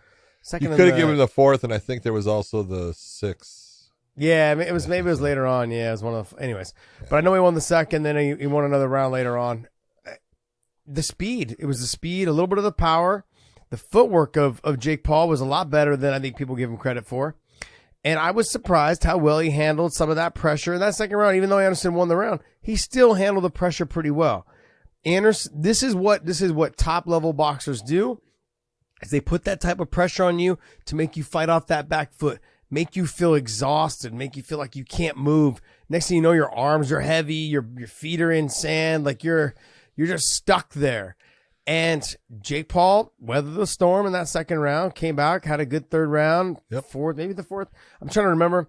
But then it was a good fight. It was actually a little bit of back and forth, but Anderson just didn't have the output, John. It was a very close fight, honestly. When you're taking a look at the rounds, no, it was close. The rounds were close. They were clear, I thought. But it wasn't like Jake Paul was eating Anderson up, and it wasn't like Anderson was eating Jake Paul up. The only round that you could say, clear, it's a 10-8 round is the 8th round. Okay, the last round when he dropped him. But even in that one, for the most of the round, it was competitive back and forth. It was the difference of, I thought Anderson got hurt with a lot harder shot. Got hit with a lot harder shots than the one that put him down. He got hit with some good shots and was able to take them. But it was the power of those shots that made him give respect to Jake Paul in situations that he couldn't give that respect to him and get a win. And that was the real difference when you're looking at it. You gotta give it up for Jake. He can box. We've said it from the beginning. Look, he can box, and he is getting better. He's much better now than he was, a year ago. And that's saying a lot, because that's saying that he's putting in the time. He is working on his craft. I look at, him against Nate Diaz. He's too big for Nate. Too fast, too big. That's not a good fight for Nate. I think it's a horrible fight for Nate. Yeah. I think it's a horrible fight for Nate. He's not. And the other thing too is he's fighting He's an 8-round fight. Again, he's gonna have to fight a 12-round fight against Nate Diaz if Nate's gonna have a chance. And can Nate handle the size? He weighed in at 186.5 or something like that, or 186 in this, and they had agreed upon that weight where he actually cut a little bit of weight to get to 186. Yeah. Nate's gonna be walking around, I think 182. Yeah, maybe that. 80, 185 somewhere around there. 185 there. That's okay. So it just doesn't make sense. But I get the cash grab. I understand. And Nate's never really cared about that. He doesn't look. He is a guy that he could lose his next 10 fights. People are still gonna watch. He's gonna bring the action. He's gonna bring the media, the sound bites, the eyeballs. Nate's gonna bring all that. And so. It's going to make for some fun lead up and build up to the fight, but will it do the numbers? This is one of those you look and you go, it's switching. It really is, because I'm not too sure how many YouTube watchers that are, Jake Paul fans are now paying again for a fight. I'm sure there's some, but not all that, did in the beginning. That interest, I think, is gone. He's more of now a true boxer who still has never fought a boxer, but it's a true boxer who, is now trying to get pay-per-view numbers. Yeah. He's not going to get all the same YouTube people, but, we'll see what, the numbers on this did. I'm sure it was okay. I thought Anderson did a good job of helping promote it. I thought, Jake Paul actually does a fantastic job of promoting and trying to, get those, people to be interested in it. So, if you're in this game with him, you're not upset with anything that he does. No, you shouldn't be. Sorry, I'm trying to look up some. Luke Thomas said something that I really wanted to kind of talk on real quick. Dun, dun, dun. Dun, dun, dun. What did he say? What did Luke say? Come on. Luke knows the game. Talking. It's pretty clear. Let me see. Here, this was a great little soundbite This is a great little thing that he said, and I have to agree with him on this a little bit because it kind of changes the output or it changes the way you perceive what you were just saying. Says the crowd here is basically all MMA fans. Which means what? Means they're there for Anderson Silva. They're there for Anderson Silva. Yeah. The fighters that are going, or the fans that are watching these fights, they're MMA fans. Yeah. They're not boxing fans. Boxing fans, I don't think really care about these crossover type, unless it was like the Mayweather Conor thing, which was an anomaly, basically it was a one-off. They knew it was a one-off, but it was like, you know what? Let's just see. Conor starts with people in MMA. Let's see how he does against the best boxer in the world at the time. So he says, not entirely, but the vast majority are MMA. You can tell a few ways, not least of which is who and how the crowd reacts to when the boxers and MMA fighters are shown on the screen. Which means that pretty much everyone, every time the MMA guy was shown on the screen, there was a huge uproar, and every time the boxer or whatever was shown, they're like, yeah. And when the boxing fights were going on, no one really gave a shit. The crowd was kind of like getting beers. People were out doing whatever, and let's say they're also on the UFC fight kits. There's also a guy there wearing a UFC fight kit, is what Luke Thomas was saying. So he actually goes, wait, update several people with fight kits. Devin Booker's there. You know, I mean, you're going to get a little bit of that love. You know, anyways, he goes on a couple times. The thing is, the MMA guys the MMA fans are supporting this. It's not the boxing fans. No. So to say that this is getting paid for by the boxing people, it's just not true. The other thing, like I think to your point as well, when you were talking about Jake Paul, his supporters, they're not paying for this. They're streaming it. Yeah, they're stealing it. They're stealing it. Yeah. It's 100% being stolen. So I'm going to continue to say this pay-per-view format that people are doing, it's a joke. Like it's not what it used to be. Now certain people can do it, right? I think Canelo can do it. They can find a couple, you know, Conor was able to do it. I don't think he can do it as much anymore. He still can, but not as much anymore. I think if Khabib was to come back and fight, he could do it. Even Loma was also the same night. It was on ESPN. Yeah. The fight was on ESPN. Like there's certain fighters that can do it. When when Loma fought Ortiz, I mean, the size difference, the speed of Loma was there, but the power difference was definitely a big factor. Yeah. The size difference was definitely a big factor. I had Loma losing that beginning of those rounds. Okay, beginning rounds, yes. No, he won the fight. Yes. But he didn't start coming on until the 9th, 10th, 11th, and 12th round. I mean, he had a couple good rounds earlier. That's when he started dominating the fight. Yeah, I didn't have it being that much of a spread when I heard the judges' scorecards. I had Ortiz being a lot closer to that. I'm not offended at the fact that Loma won. I thought Loma did win. It was close, but I had thought Loma won. It definitely wasn't. I think one judge had it like 117 to like 111 or something like that. Yeah, I didn't have it like that. No, I didn't have it like that. But overall, these boxing fans are not watching these type of boxing matches. The MMA fans, they're excited about it. MMA fans love fighting. Boxing fans, they love top level boxing. That's it. Boxing. They don't care about the undercards. That's what separates our sport. That's what makes our sport so great. MMA is a great sport because we don't give a shit if you're the fucking first fight on the prelims. We want to see you fight. That's just how it goes. You're not watching low-level boxing. I'm going to tell you this, and it's funny because, you know, the where we were at Milan, Allianz Cloud probably holds 5,500, 6,000 people, something like that. And, you know, there was 3 dark fights before. And by the time that third dark fight was out there, that place was almost packed. Yeah. And one of the things that I talked about, I said, why do we not have any Italian fighters in the main card? What are we thinking? Oh, you know, it's okay. But sure enough, that place was packed during the prelims. As the main card started going out, all those people that saw their guys fight started dwindling out. I'm telling you what, by the time Barnaoui and Piccolotti were there, half of it was gone. You look and you go, hey, man, people come to see certain things. You know, you got to give them what they want. You know, I don't care where you're at. Yeah, the thing is, when you look, remember when we were in Paris, last April or May, we were there. Yeah. That crowd, crazy. I would say 3/4 of that crowd was there by the time the first fight started, and they stayed to the very, very end. But Czech Congo was also the main event in that fight. But then the first couple fights were French guys, and it was packed from beginning to end. That crowd came in early, and they stayed until the very, very end, all the way through Czech speech. I look at these. No speech. Yeah, he didn't get to talk. Anyone.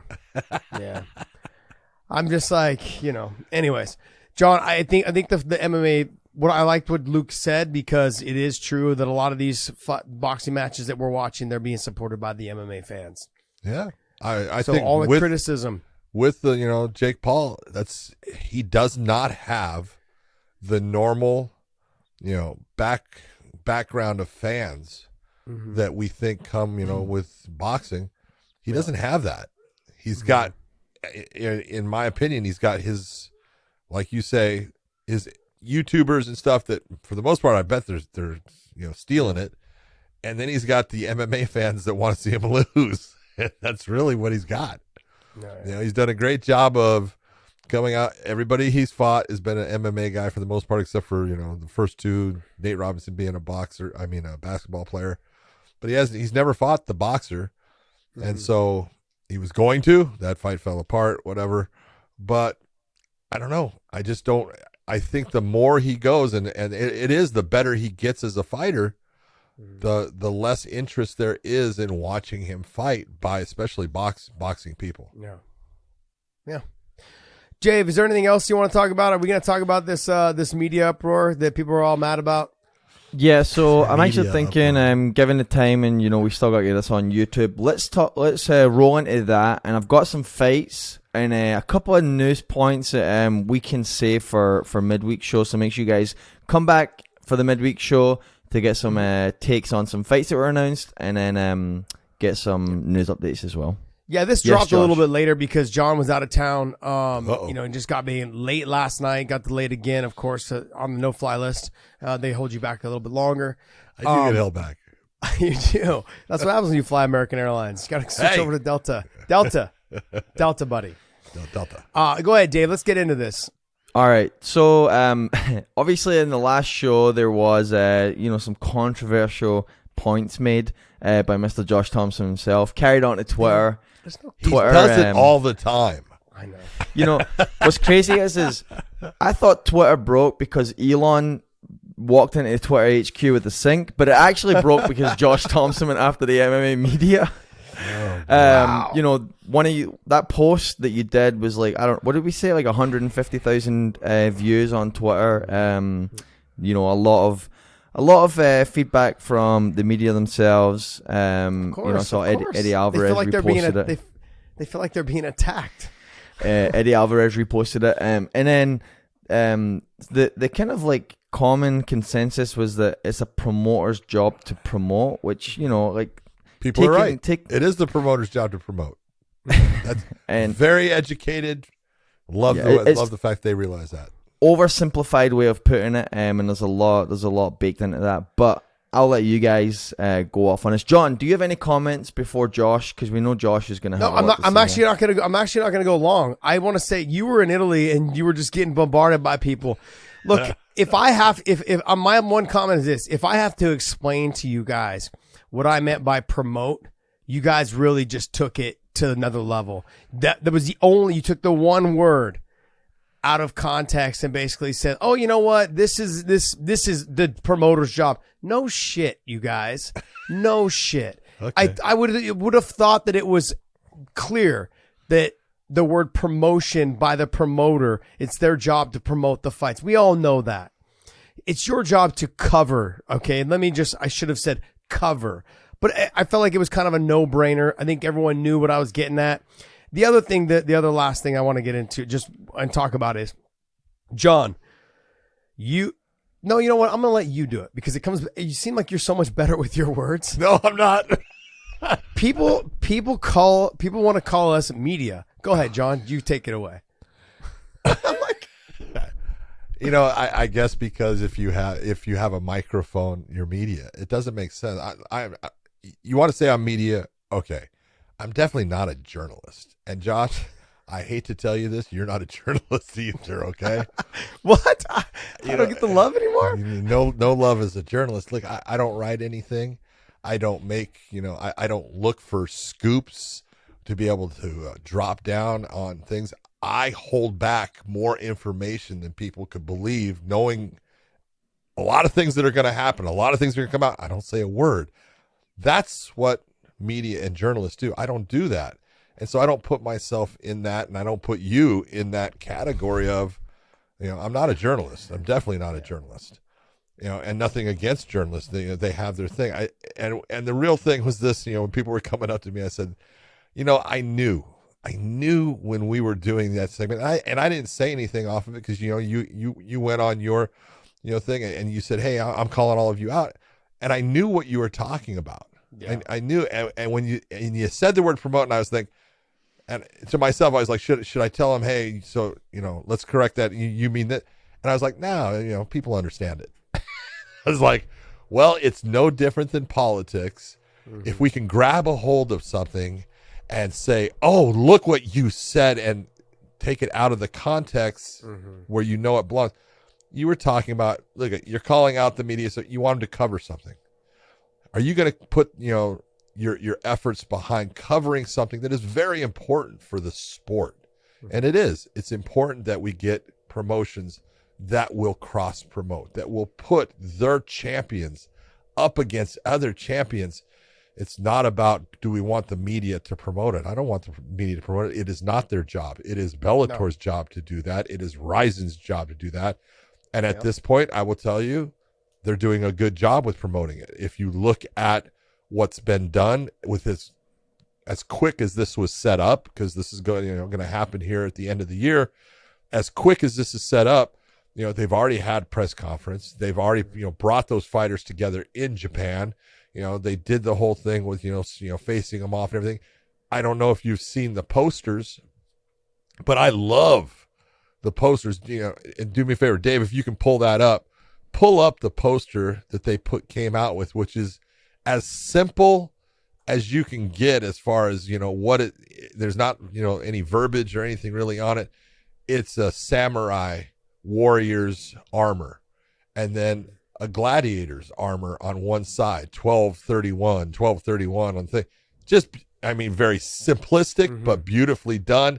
Gives the message. Scott Coker, Saki Kabara, they're people, they're promoting. Yeah. It is not the media's job to promote, and I don't believe that's what you were talking about. No. You were talking about it's on you guys to cover this with the type of effort that you cover other things that are important in the sport, and this is important, and I think they will. I honestly think, look, for the most part, do we have some really good journalists, great journalists in MMA? We really do. We've got some people that really put a lot of effort and do a great job of covering things that are happening in sport. Do we have some dipshits? We got some dipshits.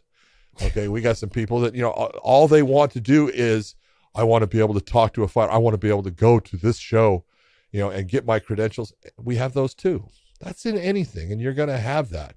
But when you look at what this show means to the sport and what it could mean to the fighters, as far as you can actually have a contract, step outside of that contract and go and fight in a different place. And no matter what, and the media knows this is true, every fighter for the most part knows it's true.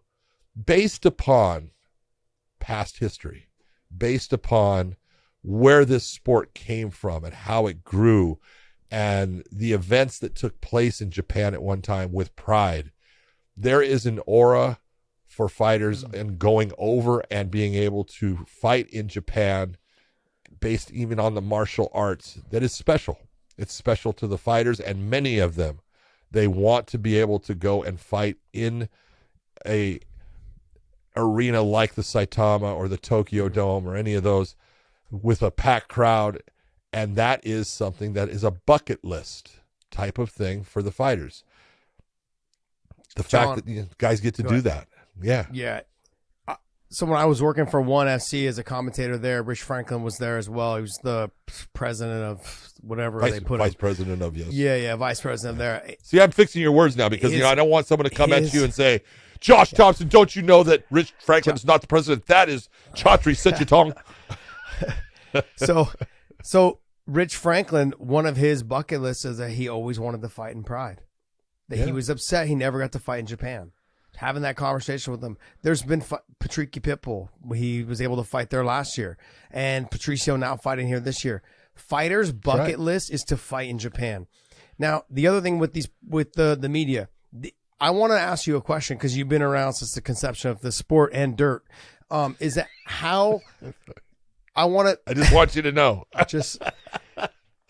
I have a question. Has there ever been a bigger co-promotion in the sport of MMA? No, especially when you look and you go, and part of this is why the UFC is the way it is now. Is Dana learned, hey man, I got screwed. I'm just being honest. Okay, if you recall, Pride had a tournament. They had their big light heavyweight tournament that had Vanderlei Silva in it and Rampage Jackson and Alistair Overeem, and they put Chuck Liddell in it. UFC gave Chuck Liddell Dana White gave Chuck Liddell. He also gave over Rico Rodriguez, who fought against Nogueira there. He gave a couple of fighters, but Chuck was the big thing about, Chuck went over to Japan. He beat Alistair in the first round of that, and then he lost to Rampage Jackson. But that in and itself, Dana didn't get anything back from. There was supposed to be repercussion coming back. They were going to give Sakuraba the Japanese, and probably never did it, and that really resonated with him. I got screwed. I did something that was helping your promotion, and because it was going to help mine, and in the end, it didn't help mine. I'm never doing that again. And that's part of why he doesn't do any kind of cross promotion, was that specific event right there. But that was not as big as what this is at the time. You look at it and you go, this is much different, because you're talking about champions. Mm-hmm. Champions facing champions. It's never been done, Josh. It's a big time thing that needs to have people understanding by the written word of journalists, guys that can actually write, not me. They actually need to put it out there that, hey, this is special, and these are the reasons why it's special, and this is what each promotion is risking by doing this, because you are risking, no doubt about it. Anytime you put your champion up against another champion, if your champion loses, that doesn't look good. It doesn't look good, but it's a chance. And like I said with Scott Coker, when I talked to him, I said, look, I'm not too encouraged by some of these matchups. I said, what happens if, he's like, look, my job is to put my fighters in the best scenario, the best case for them to bring eyeballs to them, promote their brand, and become stars. That's what I'm doing. It's their job to win and deliver. Yeah. When he told me that, that's what you're looking for from your promoter. That's what I'm looking for from anybody that's trying to promote me. I had dinner with Scott Coker over in Milan, Italy, and you were one of the subjects that came up based upon the whole thing with Peru. He goes, you think Josh really thinks I'm not a good promoter? I go, come on, Scott. He started laughing. He goes, what do they expect? He says, Josh is a fighter. He's not going to say the perfect words. He goes, Johnny goes, if you're a fighter, do you not want to have a promoter that can put you into these special situations and give you something that other promoters won't give you? He goes, I just look at it, if I don't do this, I'm taking something away from the fighter. He says it's the same reason why, when he goes MVP, I let him go over and do the bare knuckle boxing. He goes, I couldn't take that money out of his pocket. It was too much. He goes, how can I do that? How can I look at him and say, no, you can't do that, knowing how much I'm taking away from him? He goes, sometimes you got to look at it and say, yeah, business is business, but being a human and doing the right thing takes precedence over it. He goes, man, that's what I love about the guy. He actually does take a look at the whole situation, and even if it doesn't serve him in the best light at times, he still may do it based upon what's good for the fighter. Well, look, I've talked extensively about Bellator's budget for promoting fights. It should be expanded, because we've got, and people, you guys can say that I'm full of shit and I'm blowing sunshine because I work for Bellator, but I also fought for Strikeforce, and I was a champion there, and I was promoted by Coker since the conception of Strikeforce. So when I tell you this, that's me right there, baby. But when I tell you guys this, and look at all the champions that have come from Strikeforce, this roster is as good, if not better, than the roster that the UFC bought when they bought Strikeforce. You guys are only going to remember the names. You're going to remember DC and Rockhold, but I want you guys, there was a ton of fighters that came from there that became champions. T. Wood, other fighters as well, but Robbie Lawler, they all came from Strikeforce. Sure, Robbie was with the UFC before. But this roster under Bellator, they've got guys and females that are just outstanding fighters. Now, will they all become champion if they were all to merge and go? I don't know. You really don't know. You really can't say. No one knows. Will they rise up to the level and get it done? Certain guys will. I really believe guys like Yaroslav Amosov, he's going to be a bitch to beat. He's 26-0 right now, best record in the sport. That's an active record. He is a fantastic fighter. He's well-rounded. Someone who doesn't come from a wrestling background, but he can wrestle. Ask Logan Storley. The guy's got good stand-up. He's very dynamic. He can fight all around. Van Steen is, to me, is I've always been high on him. John knows this. Since the time that I first saw him fight and the way he carries himself, the way he walks around, the way he fights, those are the kind of fighters that I can see really making leaps and bounds in a cross promotion or co-promotion like this.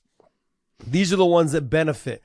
Like I said with Rich Franklin, it was one thing that always ate him up inside. It's like, look, sure, I was with the UFC. Sure, I was a champ there, but I was really upset that I look back in my career and I never got a chance to fight in the Tokyo Dome or fight in Saitama Arena. I never got a chance to fight in Japan, in that setting, in that crowd. I was able to fight as the co-main event on New Year's Eve against Kawajiri. I took the fight on short notice, but there was no way I was passing that fight up. No fucking way. I was sitting at the Warriors game, drinking a beer, eating chicken strips when Coker called me. I was sitting right behind the bench going, fuck, I'm sitting basically on the floor right there. And he calls me, he goes, hey, they want you to fight on this. I'm like, dude, that's 2 weeks away. He says, this is what they're willing to pay you. And I put my beer down and my chicken strips down. And I went home and I ran. I said, I'm in. That's it. That's how quick that was. The decision to be able to fight. And I had fought there before, but I never want got you to to know fight there on New that Year's that's Eve. discipline, because I would have eaten my chicken strips before I took off. I put all my stuff down. I got in the car and I drove home, ran 5 miles, said, okay, you know what? I can do this. 2 weeks, I'm in. But the amount of money that they paid me and an opportunity to fight on New Year's Eve in Japan, you're fucking out of your mind if you thought I was going to pass that up. There's no fucking way. And so this is a bucket list for fighters. And my point directly to the media, you guys know it's not your job to promote. And you in the media did a great job of doing what they do. Spinning the words, twisting it, and making sure that their point was driven home by, oh, well, it's not our job to promote. That's why you guys are in the position you guys are in. That's what separates you as a journalist from me. I'm someone that just speaks what's on my mind. I don't twist the words and say this and say that. That's your job. I'm not a journalist. Josh, I think there's an important distinction to make there, is that you've been in the sport fighting in that cage, 30 fights, whatever, as a professional for the last 25 years, right? You have earned the right to give your opinion on the sport, whether that be pre-fight, post-fight, or just news that comes out.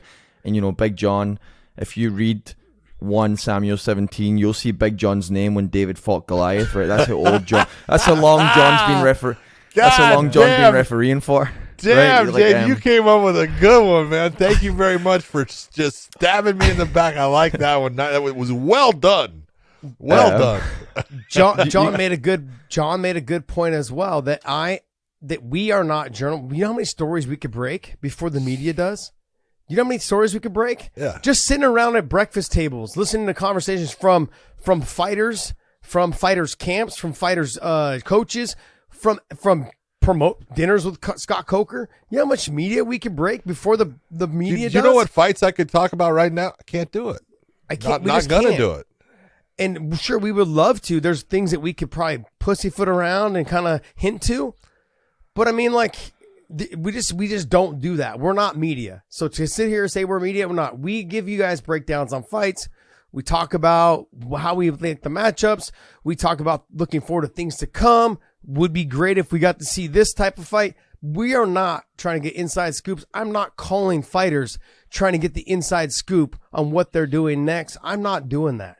We don't have fighters on really because I don't like to pry on fighters and be like, hey, so what's going on? What are you doing next? Like, I don't like that feeling like I'm pressuring you to say something you don't want to say. Yeah. I let the fighters do all the talking in the media, and then I take from that and I say, okay, this is what they said. Let's talk about it.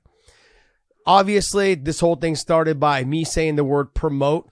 Your job is to cover, okay? And we know that you guys knew exactly what I was talking about. But you guys, to save your ass, that's what you guys decided to run with. That's fine. I'm okay with that. But let's not forget this, to finish this all off, to close this argument.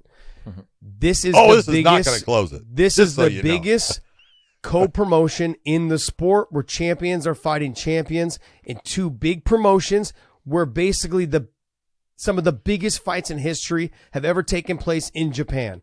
Are you guys going to cover this show. Yeah, that's all I'm asking. I just look and say, please give it the coverage that it's due based upon the importance it is for the sport. And this is not about fight. This is not about promotions. I'm going to be honest. This is about giving those fighters that are doing something that realistically, like, they have a lot to lose. The promotions both have a lot to lose. Both promotions have a lot to lose. But I'm not talking about the promotions. Okay, I'm talking about, are you guys going to cover these fighters? This is their lifelong dream, is to fight in Japan. Lifelong dream is to fight there under the bright lights, New Year's Eve, the main event, co-main event. They're on this card. The history of the sport grew. I remember all of us sitting around fucking at odd hours of the time trying to watch Pride, like huddled up around all of our buddies' houses, just trying to watch Pride. It was way bigger than the UFC at the time. Way bigger. No one gave a shit really about the UFC at the time. They're like, oh, sure, there's some good fights in there. There's some great. Pride was where everyone went to watch the fights. People that cared about the sport, the hardcore fans, it was Pride. Vochenchen, Nogueira, Bob Sapp, Fedor. I mean, like, the list was long of just how many people they loved watching fight. Go ahead, say Shogun, Ninja, Takada. Hickson was on there. Like these were all people went there to watch. Now I'm asking them, are you guys going to cover and give these fighters the coverage they deserve, the props they deserve for putting it all out there? Champion versus champion, number one contender versus champion. Yeah, all these things. And really what you're talking about is, look, there's stories out there for, the media to really go after and look at, Roberto Satoshi D'Souza doesn't get any kind of coverage. Let's be honest here, if you've seen anything, it's always based upon grappling, I would say. I don't like that fight for AJ. I don't like it. I'm being honest with you. It's a good fight. It's a good fight. Both have their areas where they're strong. And it's who's going to be able to put, those areas, to the forefront. But you look and it would be, and this is where I'm looking at saying, hey, the right coverage does a lot for the sport. It does a lot for the sport as far as the fans in. For the most part, let's be honest, only hardcores are going to know who Roberto Satoshi D'Souza is. And it'll be nice because this is where you get a lot of the people, if he doesn't fight in the UFC, he's no good. Yuri Prochaska, fighting in Ryzen, he was no good. When he came, when the UFC signed him, I said, I'm telling you right now, he's going to be their champion. He is their champion now. Okay. Because those guys are out there and we see them and we know, hey, there's really good fighters. Well, it'd be nice for the fans to know about Satoshi and how good this guy is. He's got one loss on his record from Johnny Case, and he went and he got that back with a quick submission over him and stuff. And the submission game of this is a guy, you're talking about, grappling matches with Gordon Ryan, the best there is in the world right now. Yeah. Gordon Ryan couldn't finish him. That ended up in a draw, and so this dude, and that's Gordon Ryan at heavyweight and Satoshi being a lightweight. Okay. We're talking, this dude is awesome on the ground. So there's a lot to cover there. There's all kinds of things that are there for them to go after and just enlighten the entire MMA fan base as far as fighters that are out there that they don't get to see very often, that are really good and have a whole lot to bring to the sport. Are you going to be a journalist? Or are you going to actually do the research? No, I'm not going to be a journalist. That's not you. No, I'm talking about the media. Yeah. That's the thing. It's easier for the media to chase after the guys in the UFC because those are the ones that have majority of the spotlight on them right now. But are you going to actually go do the work now? Are you guys too lazy? Are you pushing again? Are you pushing? All right. We'll see. We'll see it. We'll see if they have some stories, if they come up with stuff, and then see if they cover okay, this the fighters and this co-promotion, the biggest one in history. We'll see. Yeah. That's what it all comes down to. All right, guys, we're going to wrap this show up. I want to thank you guys. Hit that subscribe button down below. There's also a link in the description that will take you to our Clips channel. Hit that, and then also hit the subscribe button there and the little thumbs up. We drop special content on that channel, on our Short Clips channel, only available on that channel. People, you guys have hit me up in my comments saying, hey, how do I see this part? Was this on the main show? No, it wasn't on the main show. It's only available. Some content is only available on our Clips channel. Hit the subscribe button there. Also go to WayneInPodcast.com. Pick up some of our merch. It is sweatshirt season. Yes. Hoodie season, all those things. Long sleeve shirt season. So pick it up at WayneInPodcast.com. John, take us away. It's also sweater season, but we don't sell any. That's what we were trying to put out right there. Yeah. For everyone out there, thank you very much for tuning in. We hope you're having fun. For the media, hey guys, still love you. We'll talk to you later. Bye.